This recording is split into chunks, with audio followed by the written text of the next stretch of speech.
Bismillahirrahmanirrahim. Assalamu alaikum. My name is Hassan and today we are going to create two buttons side by side in Elementor WordPress. Before starting work, it's my request, please subscribe my channel. Thank you. Now back to our work.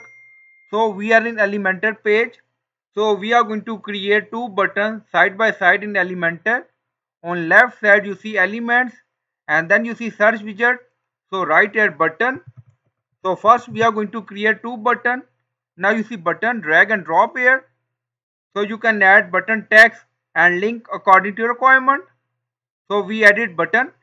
Now again click on elements and then search button again. Right here button.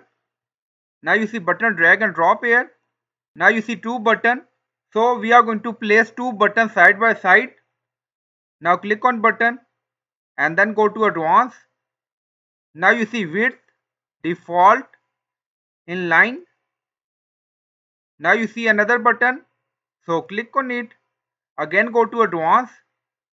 And then you see width, drop down, select inline. Now you see two buttons side by side. Click on first button again. We are in advanced. So we are going to add some margin. So we are going to add 20px right margin. Now you see. And then click on update. So you can add text and color scheme according to your requirement for both buttons. Now update done. Go to website page and refresh the page. Now you see two buttons side by side in Elementor WordPress. So I hope you like this video. Please like, comment, share, subscribe. Thank you for watching.